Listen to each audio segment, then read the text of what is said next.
Hey, it's me, Trav, and I want to show you my game I started making like 2 years ago, and I guess it finished like last year, but then I got a job, so I had to stop working on it. Um, but here it is. It's called Death Spikes, and it's from a tutorial slash course. So, it's not like I completely did everything from scratch myself. I followed, you know, how to do UI and stuff like that, right? But all the level design I did myself. That's something I could say. And the guy who did the course, his name is Gavin, and he recently released a game called Choo Choo Charles, and it's on Steam, and it's basically a story about a spider train, and it chases the player around, and the player has to collect parts for the train. And basically, there's a machine gun on the back, and you need to shoot off the spider train that's chasing you. And it's such a ridiculous concept, but it's pretty cool actually. So check it out if you haven't. And so I'm gonna show you this game. Menus seem to work. I say seem to, but they all work. I'm gonna keep the audio about there. Level select works. The last three levels, I think I didn't get a chance to work on. They're just templates and nothing in them. So, and that's because I got a job at a particular time and I need to do that instead. And the controls are all right there, pretty basic controls. I'm gonna be using a controller to play. And settings are all there. That's my monitor. That far. Low, medium, low. And I'm gonna play like maybe the first 5 levels and maybe level 7 as well if everything goes well. And I hope you enjoy. And I'm just gonna talk in between and give my ideas, what I was thinking when I made these levels or whatever.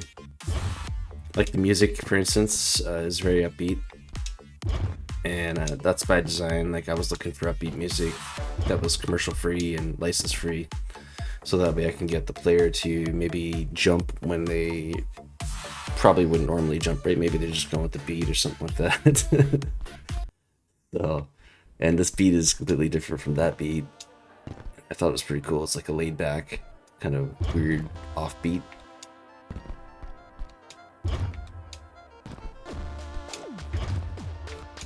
And the whole idea is to just collect these gems and make sure the door turns from orange to green. And the levels get more complex as they go along because I got better at designing levels pretty much. I almost wanted to go back to the earlier levels and redo them, but that would have been too much work and I might have did something wrong. So I just kept it as is. And actually, it's better because it's kind of easier for the player at the beginning just to get through these kind of easier levels. This one, not so much. This is very tedious. And I'm trying to talk and play, and it's hard. But yeah, I just gotta collect this one now. Cool. This next level is probably the one I'm most proud of, to be honest. I was like, what if I just take a bunch of platforms, moving platforms, and just try to uh, force the player to use them all, pretty much. So right here, as the pillar is moving up, I want it to be so that when you jump, it's too late to jump back, or super risky if you do try to jump back, right? So that's one thing I wanted to try to do there. And you can see the lighting is kind of weird, like I'm getting weird reflections. I didn't really optimize the game probably as I should have, and I didn't really know how, to be honest.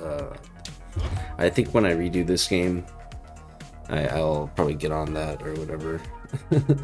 Just to get performance up to like maybe 100 frames a second or something, if I can. I know what it is. It's all the spikes that's bogging the level down pretty much, I think. there's probably an easier way to maybe make instances of them or something. But I had to put up these walls too because I found it easy to jump from pillar to pillar, and I wanted the player to use each platform instead.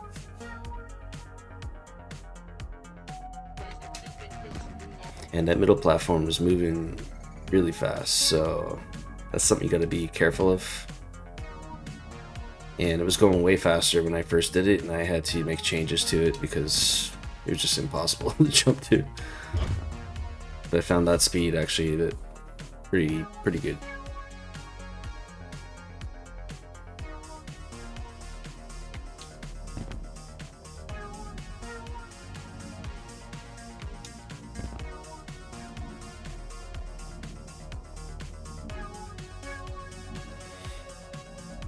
The music, by the way, has the artist and track name up in the top right corner, but it fades out.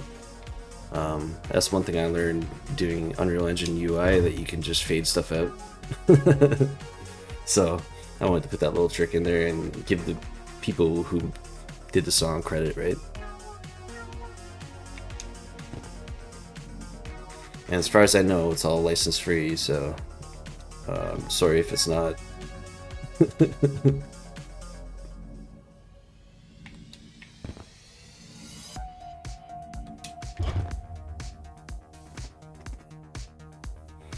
But it's not like a super action, crazy type of action game. It's more of a you gotta jump really carefully kind of game, or make decisions super carefully.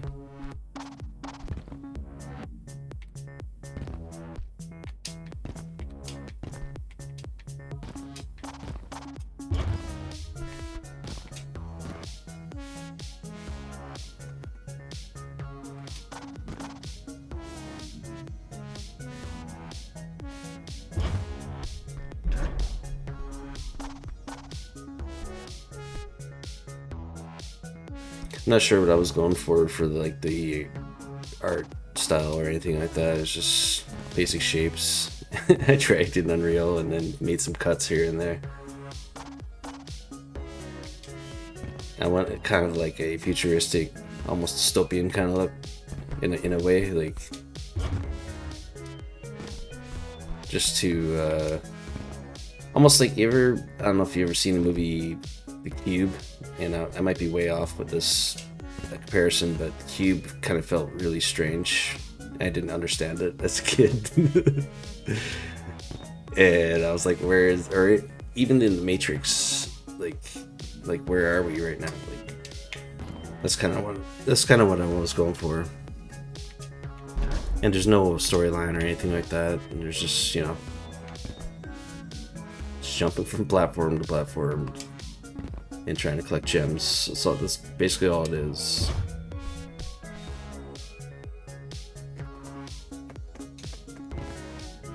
I was trying to think of 3D platformers, and I honestly, like, when I was making this, oh, my controller just did that weird thing where it goes out.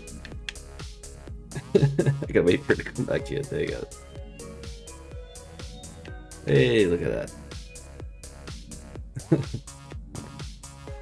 Yeah, but anyways, 3D platformers. I honestly couldn't think of many at all, actually.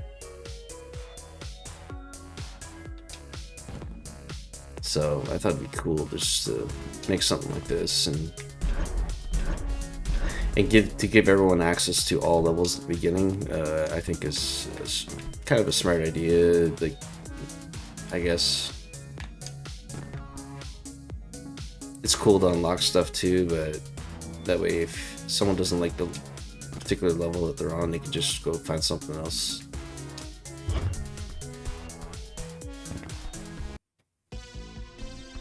Alright, passed everyone so far. This was like to die, by the way. And I would have did that sooner, but I figured I was gonna die way sooner. Alright, so, and you gotta press, can you press back? Oh, cool. I forgot I did that. Cool. It's on the controller as well.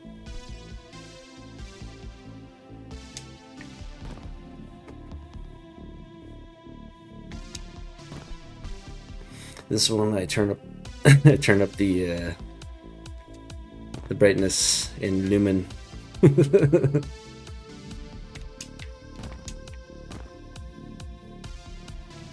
I was going for like maximum brightness. So I just wanted this one to be super bright for some reason. I don't know. And the way I design these levels, I just thought of a starting point. Like this one's the centerpiece right here. Everything's based around that, and just kind of go out from there.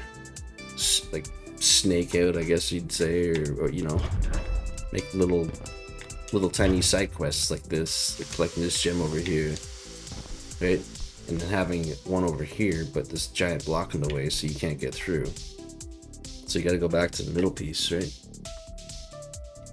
Simple things like that. You just learn from playing games for like 35 years and saying like, oh, I think I could do this, you know, like look how long that piece is. There's no way you can get around from over there to there, right? So you got to go back. So it's pretty linear in a way. But most games I played when I was growing up were super linear anyway.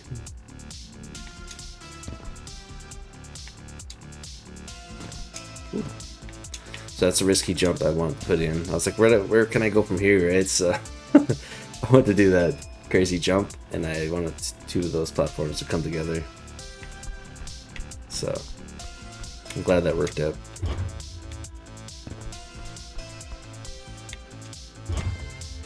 Controls are super, you know, really responsive. Like looking up and down, side to side. You could run too, but I don't really use it that often because the player goes like pretty good speed anyway.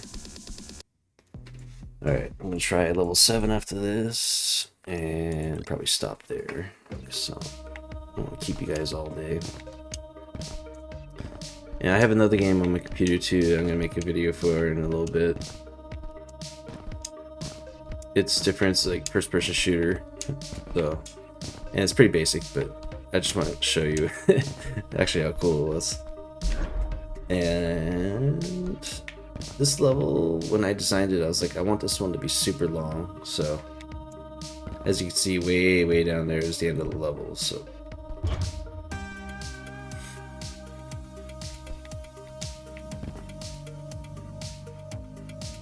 I had a funny story about when I first started making the game too. The tutorial said we need to put bounding boxes in to keep the player inside the level, right? So they don't just like, break the whole experience. And so I put bounding boxes in, and I believe I went to bed shortly after that. And I didn't position them or anything. I just put them there like a dummy. And went to bed. Got up the next day, worked on it again, and when I went to press play and tried like move around, like I couldn't jump. Like I can move around, but I couldn't jump for some reason. I couldn't figure it out. It never occurred to me that the bounding box is like so low. It was just at the player's like head basically, so it couldn't, you know, the player couldn't jump at all, and I could not figure it out, and I was at the end of my rope with it. I was like, okay, I'm gonna just give up and start all over again. And I was like, maybe it's the bounding box. Like, and sure enough, it was the bounding box. So I'm so glad I didn't start over from scratch. It's just a little story I wanted to share. I found that pretty funny. This one is, you know, just giant cylinders that I gave some collision to.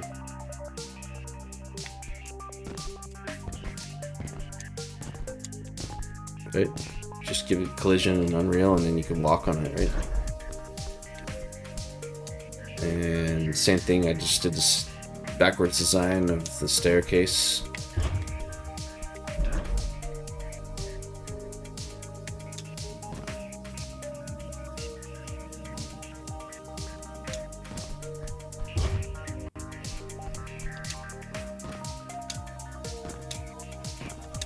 And like all those spikes, it's crazy that my computer can actually run this. I don't know what's making it. I was like, I don't know if It's gonna have trouble probably, but no, it's not too bad. It's still running at almost 60 constantly.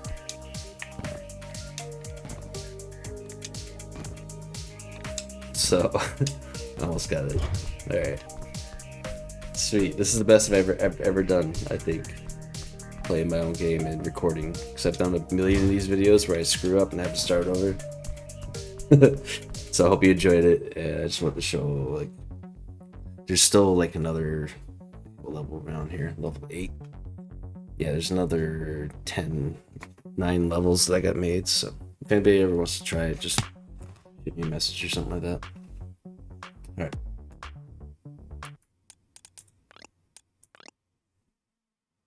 See you later.